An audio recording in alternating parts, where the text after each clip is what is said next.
เรื่องนี้เป็นเรื่องลี้ลับที่แม่เฒ่าเล่าให้ฟังเป็นเรื่องของฝาแฝดประหลาดที่มีความรักความผูกพันกันเป็นอย่างมากความรักความเจ็บแค้นที่เกิดขึ้นกับอีกคนแฝดอีกคนก็จะรับรู้ได้และเครียดแค้นเพิ่มขึ้นเป็นทวีคูณสวัสดีครับชาวไทยสารแหน่ทุกท่าน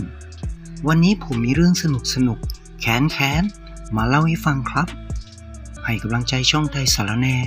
ฝากกดติดตามช่องด้วยนะครับพร้อมกันแล้วมาฟังกันเลยครับแม่เฒ่าท่านหนึ่งเล่าให้ผมกับพี่ชาฟังถึงเรื่องที่เคยเกิดขึ้นในหมู่บ้านของท่านที่ท่านเคยอยู่ให้กับผมกับพี่ชาฟังว่าในสมัยนั้นการแต่งงานการมีผัวเดียวเมียเดียวนั้นทุกคนในหมู่บ้านหรือชุมชนจึงจะยอมรับแต่ถ้าใครเป็นเมียน้อยเมียเก็บผู้หญิงคนนั้นก็จะโดนประณามว่าเป็นคนไม่ดีโดนเหยียดหยามสารพัดแพรเป็นคนสวยในหมู่บ้านแห่งหนึ่งด้วยหน้าตาที่อ่อนหวานสวยงามทำให้หนุ่มๆในหมู่บ้านหมายตาแลมองตามลื้อตามขื่อกันหัวบันไดบ้านแทบไม่แห้งหนุ่มน้อยหนุ่มใหญ่มากหน้าหลายตาทุกคนใฝ่ฝันอยากได้แพรเป็นคู่ครองของตนแต่เหมือนว่าแพรจะยังไม่แสดงทีท่าว่าจะชอบใครจนอยู่มาวันหนึ่งได้มีขบวนคาราวานของหมู่บ้านอื่นเข้ามาค้าขายที่หมู่บ้านหัวหน้ากองคาราวานเป็นหนุ่มชะกันหน้าตาหล่อเหลาคมคายลักษณะท่าทางเหมือนคนมีเงินมีฐานะสาวๆในหมู่บ้านต่างชะม้อยชะไม้ชายตามองแทบไม่วางตาแพรก็เหมือนกันครับเมื่อเธอเห็นหน้าของหัวหน้ากองคาราวานเธอก็หวั่นไหวนึกรักนึกชอบขึ้นมาทันทีนั้นเลยขณะที่แพรกำลังเลือกเครื่องประดับให้กับตัวเองอยู่นั้น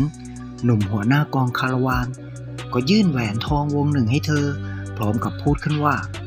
แหวนวงนี้น่าจะเหมาะกับเธอมากกว่าอย่างอื่นแพรหันไปมองทางเสียงนั้นทันทีเมื่อเธอเห็นหน้าคนที่พูดเธอก็ถึงกับหน้าแดงก่ำเพราะคนที่พูดกับเธออยู่นั้นก็คือหัวหน้ากองคาราวานรูปงามคนที่เธอแอบชอบนั่นเองทองเป็นชื่อของหัวหน้ากองคาราวานที่เข้ามาขายของในหมู่บ้านนี้ทองและแพรสนิทสนมคุ้นเคยกันอย่างรวดเร็วสร้างความไม่พอใจให้กับหนุ่มๆในหมู่บ้านเป็นอย่างยิ่งจนพ่อกับแม่ของแพรเตือนลูกสาวของตัวเองว่าระวังตัวให้ดีเพราะเรายังไม่รู้หัวนอนปลายเท้าของพ่อค้าหนุ่มคนนี้แต่แพรก็หาได้เชื่อพ่อกับแม่ของเธอไม่เธอยังไปมาหาสู่กับทองหัวหน้าเจ้าของกองคาราวานเร่อยู่ไม่ได้ขาดแม้ว่าพ่อกับแม่จะเตือนเท่าไหร่เธอก็ไม่สนใจทองอยู่ขายของในหมู่บ้านนี้ได้ประมาณเดือนกว่าๆเมื่อได้เวลาก็จะเคลื่อนย้ายไปที่อื่นเรื่อยๆไม่ได้อยู่เป็นหลักเป็นแหล่งและวันที่ทองเคลื่อนย้ายอพยพไปขายของที่อื่นนี่เองก็เกิดเรื่องขึ้นเมื่อเช้าของวันต่อมานั้นพบว่าแพรได้หายไปจากหมู่บ้านพ่อของเธอได้เกณฑ์ชาวบ้านออกตามหาลูกสาวตามทางที่ขบวนคาราวานค้าของเร่นั้นไปแต่ว่าอาจจะเป็นเพราะเคราะห์กรรมหรืออะไรก็หารู้ได้พวกเขาตามขบวนของกองคาราวานค้าขายขบวนนั้นไม่เจอแต่ขบวนอื่นขลาดกันยังไงก็ไม่รู้พวกเขาพยายามตามหาอยู่ร่วมเดือนก็ตามไม่พบจนพ่อกับแม่ของแพรนั้นหมดหวังท้อแท้และปลงวันเวลาผ่านไปได้ประมาณปีกว่าพ่อกับแม่ของแพรก็พอที่จะคลายเศร้าลงไปได้บ้างเพราะอย่างน้อยๆพวกเขาก็ยังมีลูกชายอีก2 คนที่เป็นน้องของแพรชื่อพงษ์กับพันธุ์หนุ่มน้อย2 คนเป็นคนขยันว่านอนสอนง่ายจึงทำให้ความคิดถึงลูกสาวของ2 สามีภรรยาลดน้อยลงไปบ้างกลางดึกของคืนหนึ่งขณะที่ทุกคนกำลังหลับหน้าชานเรือนของพ่อกับแม่แพรก็มีเสียงเดินเบาๆของคนเดินขึ้นมาบนบ้านเสียงเดินนั้นมาหยุดอยู่หน้าประตูบ้านแล้วก็มีเสียงร้องไห้โหยหวนเศร้าโศกเบาๆทุกคนที่อยู่ในบ้านตื่นขึ้นมาได้ยินเสียงร้องไห้นั้นพงษ์กับพันธุ์ชวนกันเปิดประตูออกมาดูจะได้รู้ว่าเป็นใครทำไมมาร้องไห้อยู่บนบ้านของพวกตนเมื่อพงษ์กับพันธุ์เปิดประตูออกมาจากแสงคบใต้ที่จุดไว้หน้าบ้านทุกคนก็เห็นได้อย่างถนัดชัดเจนว่าพี่แพรทั้ง2ร้องอุทานออกมาพร้อมกันพ่อกับแม่เมื่อได้ยินก็รีบพากันออกมาดูสภาพที่พวกเขาพบคือสภาพของลูกสาวที่แสนสวยของตนตอนนี้ผอมกล่องไม่มีสง่าราศีใดเหมือนคนเป็นทุกข์อมโรค นั่งกอดเข่าพิงผนังเรือนจ้องมองมายังพ่อกับแม่และน้องๆเธอร้องไห้สะอึกสะอื้นอยู่ที่เดิมพ่อกับแม่เข้าไปพยุงกอดลูกสาวไม่มีแม้แต่คำพูดใดๆจะออกมาจากปากของสองผัวเมียทุกคนพาแพรเข้าไปในบ้านจัดที่หลับที่นอนให้ไม่มีใครพูดหรือสอบถามใดๆแพรเลยความรู้สึกตอนนี้ทุกคนเหมือนพูดไม่ออกมันตื้อตันไปหมดจนในที่สุดทุกคนก็หลับไปรุ่งเช้าพ่อกับแม่ของแพรตื่นขึ้นมาจึงเริ่มสอบถามสารทุกข์สุขดิบของลูกสาวแต่ว่าไม่มีคำตอบใดๆออกมาจากปากของแพรเลยนอกจากน้ำตาแล้วก็น้ำตาเท่านั้นสร้างความเจ็บแค้นให้กับพ่อแม่พี่น้องของแพรเป็นอย่างมากเพราะทุกคนพอจะเดาออกว่าเกิดอะไรขึ้นจากบาดแผลฟกช้ำดำเขียวตามตัวตามใบหน้าของแพรรอยแผลทั้งเก่าและใหม่ทั่วตัวสภาพร่างกายที่สู้ผอมจนหาความสวยงามไม่ได้นั้นก็ปรากฏให้เห็นชัดแบบไม่ต้องอธิบายแม่หาข้าวปลาให้ลูกสาวกินแต่แพรไม่ยอมแตะต้องข้าวปลาอาหารใดๆเลยเธอพยายามใช้เรี่ยวแรงที่มีลุกขึ้นนั่งคุกเข่าก้มกราบพ่อกับแม่พร้อมกับพูดว่าพ่อแม่จ๋าอโหสิกรรมให้ฉันด้วยนะจ๊ะพูดได้แค่นั้นก็ร้องไห้พรั่งพรูออกมาอีกล้มตัวลงนอนแหงนหน้ามองเพดานบ้านน้ำตาไหลรินตลอดเวลาสร้างความหดหู่ให้กับพ่อแม่และน้องๆเป็นอย่างมากไม่เกินเที่ยงของวันนั้น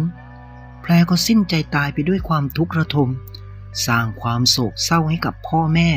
และน้องๆเป็นอย่างมากข่าวการตายของแพร่สะพัดไปทั่วหมู่บ้านหลายคนมาช่วยงานศพต่างพากันสงสารในชะตากรรมของสาวแพรสาวสวยประจำหมู่บ้านว่าเกิดมามีกรรมอาภัพยิ่งก่อนการเผาพ่อของแพรได้ตัดเส้นผมของลูกสาวของตัวเองมากำมือหนึ่งยัดเข้าไว้ในย่ามที่สะพายอยู่งานศพของแพรเสร็จสิ้นลงไปได้ด้วยดีเพราะความช่วยเหลือกันของชาวบ้านในสมัยก่อนย้อนกลับไปวันที่แพรตัดสินใจหนีตามทองไปนั้นตอนแรกทองก็รักเอาใจใส่แพรดีจนผ่านไปได้ประมาณ3 เดือนคาราวานขายของก็มาถึงหมู่บ้านใหญ่หมู่บ้านหนึ่งทองพาแพรมาที่บ้านหลังใหญ่หลังหนึ่งซึ่งแพรก็คิดว่าน่าจะเป็นบ้านของทองนั่นเองแพรมองดูบ้านหลังใหญ่นั้นด้วยความดีใจว่ามาถึงบ้านของสามีแล้วแต่แล้วความฝันของเธอก็ต้องสลายไปเพราะคนที่เดินออกมานั้นเป็นหญิงสาวคนหนึ่งออกมาพร้อมเด็กตัวน้อยชายหญิง2 คนหญิงสาวคนนั้นออกมายืนอยู่ชานบ้านตอนแรกก็ยิ้มออกมาด้วยความดีใจแต่เมื่อมองเห็นแพรแล้วหน้าตาของเธอก็เปลี่ยนไปเป็นบึ้งตึงเดินกระแทกเท้าลงมาจากบ้านตรงเข้าไปหาแพรถามด้วยเสียงกระชากว่าเธอเป็นใครแพรนิ่งอึ้งไม่รู้จะตอบยังไงผู้หญิงคนนั้นก็กระชากเสียงถามอีกครั้งแพรตอบเสียงอ้อมแอมว่าเป็นเมียพี่ทองเมื่อแพรตอบไปแก้มข้างขวาของเธอก็ลั่นเปรี้ยเพราะฝ่ามือของผู้หญิงคนนั้นกระแทกเข้าที่หน้าของเธออย่างแรงวันนั้นแพรเจ็บทั้งตัวเจ็บทั้งใจต้องทนทุกข์ทรมานเพราะผู้หญิงคนที่แพรเจอนั้นคือฟ้าเมียของทองนั่นเองเธอถูกด่าถูกทุบตีทุกวันนับจากวันนั้นทองผู้เป็นสามีก็ช่วยไม่ได้หรือไม่ช่วยเธอเลยเพราะดูแล้วเหมือนเขาจะกลัวเมียของเขาที่สำคัญตระกูลของเมียของเขานั้นเป็นตระกูลของข้าราชการใหญ่ในเมืองเงินทองเงินลงทุนต่างๆที่ทองได้เป็นของเมียของเขาทั้งสิ้นแพรทนทุกข์ทรมานอยู่ได้เกือบปีจนร่างกายและจิตใจเริ่มรับไม่ได้เธอจึงหนีออกจากบ้านหลังนั้นซัดเซพเนจรหาทางกลับมาบ้านเธอเดินทางอยู่เป็นเดือนกว่าจะกลับมาถึงบ้านและเสียชีวิตลงณหมู่บ้านของทองในตอนเช้าของวันหนึ่งได้มีผู้หญิงคนหนึ่งเดินทางเข้ามาที่หมู่บ้านและขอนายบ้านอยู่ที่หมู่บ้านโดยจะถากถางที่ทำกินเองเธอเป็นหญิงสาวอายุประมาณ18-19มาตัวคนเดียวหน้าตาสะสวยร่างระหงอรชรเธอบอกว่าเธอชื่อไพรนายบ้านและชาวบ้านก็อนุญาตให้เธอเลือกที่ทำกินเองได้แต่นายบ้านและชาวบ้านก็แนะนำให้เธอมาอยู่ทางทิศเหนือของหมู่บ้านเพราะบริเวณทางเหนือของหมู่บ้านนั้นไม่เปลี่ยวและมีผู้คนอยู่มากมาย นายบ้านและชาวบ้านเห็นว่าเธอเป็นผู้หญิงสาวที่มาคนเดียวอาจจะไม่ปลอดภัยแต่เธอก็เลือกที่จะอยู่ทางทิศตะวันตกของหมู่บ้านซึ่งทางนี้จะอยู่ห่างไกลจากผู้คนในวันนั้นนายบ้านได้เกณฑ์ชาวบ้านช่วยกันทำกระท่อมหลังเล็กๆแต่แน่นหนาให้เป็นบ้านของเธอจะได้มีที่หลับที่นอนก่อนค่ำของวันนั้นกระท่อมหลังเล็กนั้นก็เสร็จพร้อมเข้าพักหลับนอนได้ไพรอาศัยอยู่ในบ้านนี้ได้ประมาณเดือนกว่าวันหนึ่งขณะที่ทองพาลูกเมียไปเดินดูผักปลาเพื่อนำไปทำอาหารในเย็นวันนั้นทองก็ได้เจอกับไพร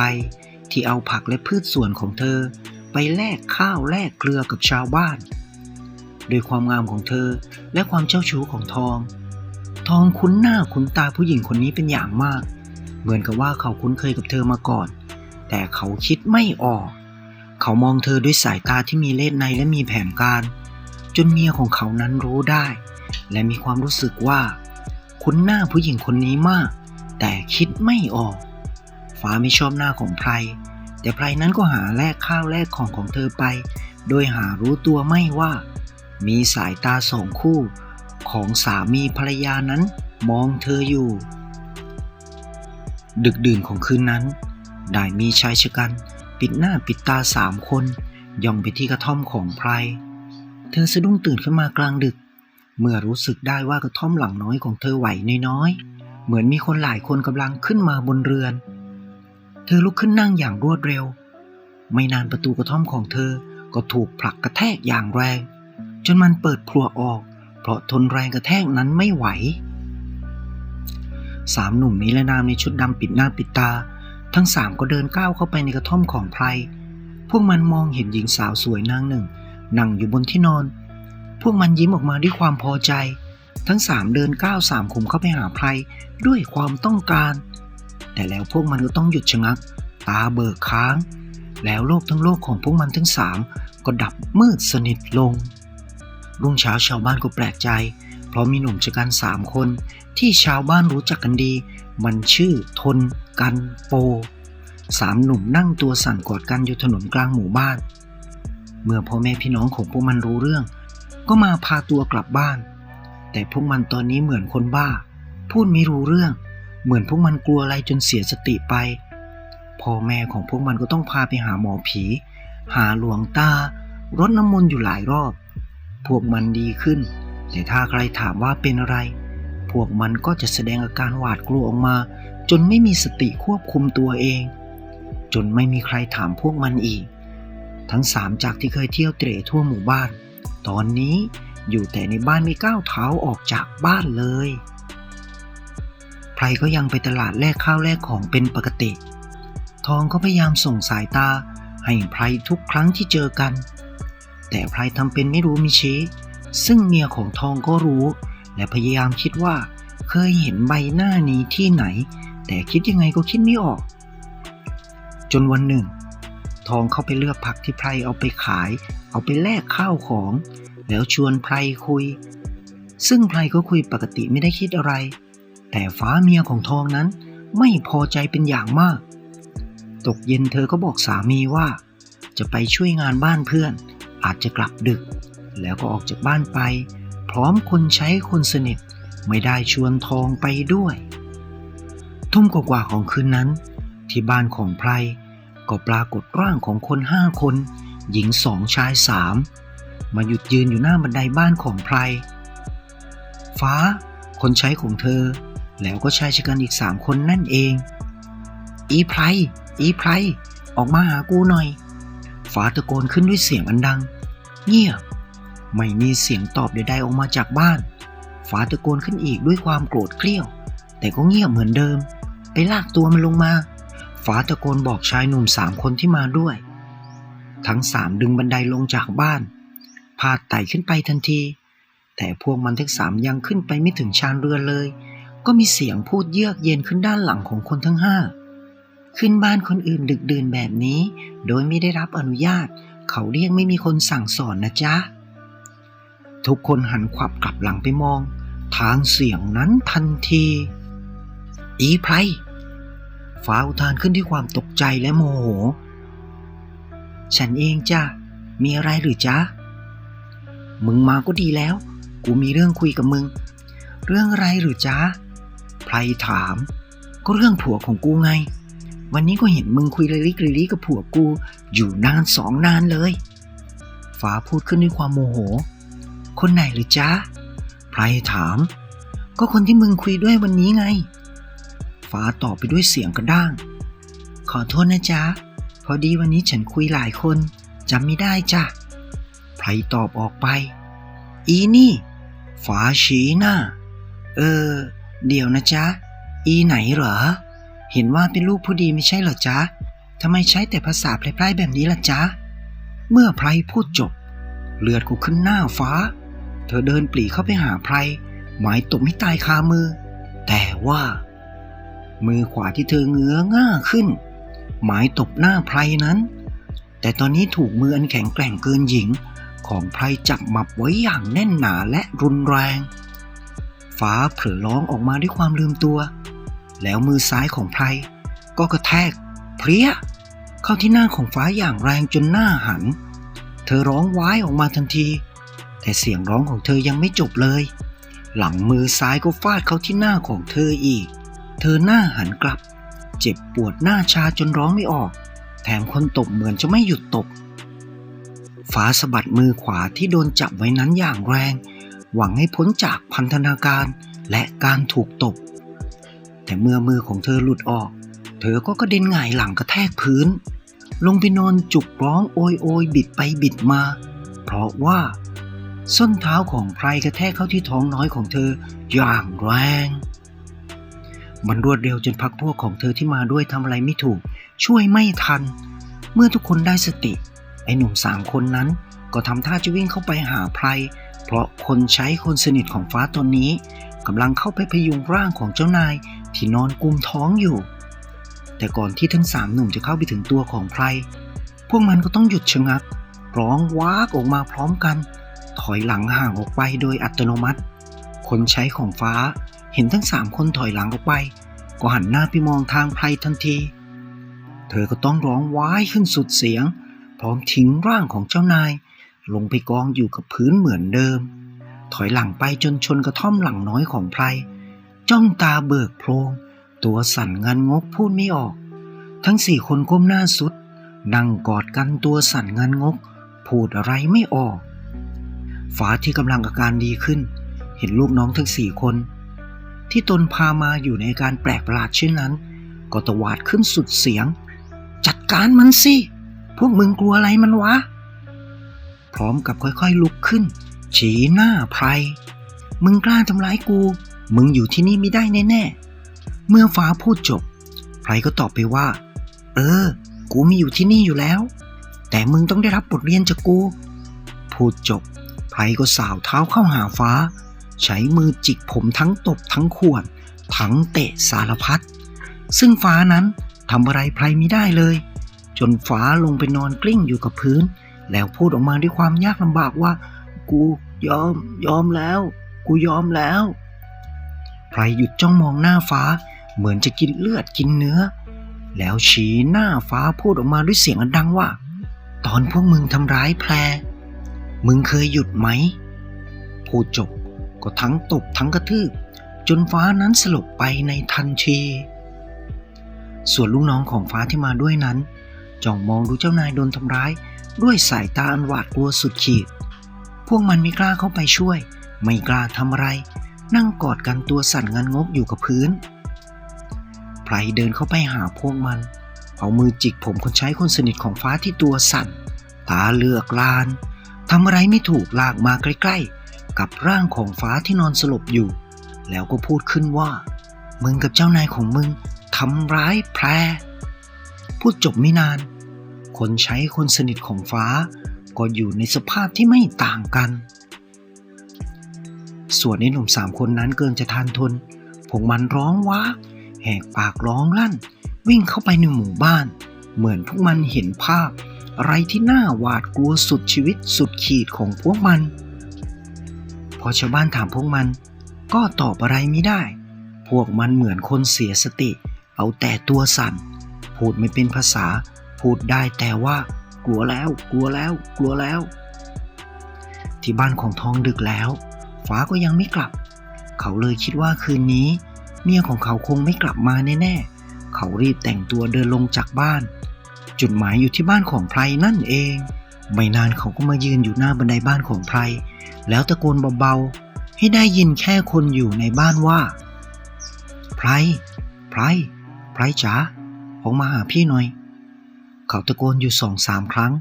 แต่ไม่มีเสียงตอบใดๆออกมาจากบ้านเขาก้าวเท้าไปข้างหน้าหวังจะปีนขึ้นไปหาไพรแต่ก่อนที่เขาจะปีนขึ้นบ้านไปก็มีเสียงหวานๆดังมาจากข้างหลังของเขาว่าคนแถวนี้มารยาทเป็นยังไงนะจะปีนแต่บ้านของคนอื่นทองหันหลังกลับไปมองก็เจอกับสาวน้อยหน้าตาสวยงามยืนยิ้มนิดๆอยู่ไม่ห่างออกไปไพรเขารีบเข้าไปหาหมายจะรวบรัดตัดตอนเพราะความมั่นใจในความหล่อของตัวเองและคิดว่าไพรคงจะมีใจให้แต่เขาก็ต้องหยุดชะงักลงเมื่อไพรถามขึ้นว่าพี่จำฉันไม่ได้จริงๆหรือจ๊ะลืมง่ายจังนะพูดจบไพรก็รวบผมให้เห็นใบหน้าของตัวเองชัดๆจากแสงคบใต้ที่จุดไว้หน้าบันไดทำให้ทองมองเห็นได้อย่างถนัดเต็มตาแพรเขาอุทานออกมายืนตะลึงตาค้างไม่ใช่หรอกจ้ะฉันชื่อไพรแพรให้ฉันมาเธอหยุดพูดไปนิดนึง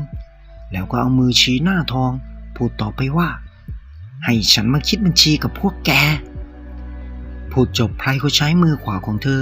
บีบหมับเข้าที่ลำคอของทองอย่างแรง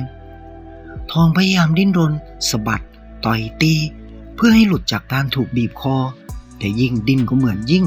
โดนบีบแน่นไม่นานความรู้สึกของเขาก็ดับวูบไปรุ่งเช้าชาวบ้านกลุ่มใหญ่กำลังมุงดูอะไรบางอย่างอยู่ตรงทางกลางหมู่บ้านสิ่งที่พวกชาวบ้านมุงดูกันก็คือฟ้าทองและคนใช้คนสนิทของฟ้าที่อยู่ในสภาพฟกช้ำดำเขียวทั่วหน้าทั่วตัวส่วนทองนั้นคอเขียวคล้ำนอนสลบสลายยังไม่ได้สติส่วนฟ้ากับคนใช้ของเขาตอนนี้อยู่ในอาการตัวสั่นหวาดผวาพูดแต่ว่ากลัวแล้วกลัวแล้วซึ่งชาวบ้านก็ไม่รู้ว่าพวกเขาเป็นอะไรชาวบ้านหลายคนเข้าไปช่วยปฐมพยาบาลทองจนเขารู้สึกตัวขึ้นมาเมื่อรู้สึกตัวขึ้นมาแล้วก็อยู่ในการเหมือนฟ้าเมียของเขาไม่มีผิดคือพร่ำเพ้อแต่ว่ากลัวแล้วกลัวแล้วพูดไม่รู้เรื่องถ้าใครถามอะไรก็ตอบไม่ได้เหมือนคนเสียสติแม่เฒ่าหยุดพูดไปแล้วก็ทอดถอนใจไอชาเลยพูดขึ้นว่าจบแล้วเหรอแม่เฒ่าแล้วพวกเขาเป็นไรเหรอแล้วทำไมทุกคนจึงกลัวพี่ไพรกันจังเมื่อไอชาพูดจบแม่เฒ่าก็จ้องหน้าผมและไอชาพร้อมกับตอบว่าก็ไพรเขาไม่ใช่คนนะสิอ้าวแล้วเขาเป็นไรหรือจ๊ะแม่เฒ่ามองหน้าไอชายิ้มน้อยๆแล้วก็ตอบว่าไพรเป็นหุ่นพยนต์แฝดผีที่พ่อของแพรปลุกเสกขึ้นมาจากผมของแพรเพื่อให้ไปคิดบัญชีกับคนชั่วแม่เฒ่าหยุดพูดแค่นั้นจ้องมองพื้นดินข้างหน้าอย่างไร้ความหมายผมกับไอชามองหน้ากันขอบคุณแม่เฒ่าที่เล่าเรื่องสนุกๆให้ฟังแล้วพวกผมก็ไม่ได้พูดอะไรอีกเลยคลิปหน้าผมจะนำเรื่องเล่าแปลกๆหลอนๆมาเล่าให้ฟังอีกนะครับขอบคุณทุกท่านที่เข้ามารับฟังให้กำลังใจช่องไตสารแนกดติดตามได้ที่นี่เลยนะครับเจอกันใหม่คลิปหน้าสำหรับวันนี้สวัสดีครับ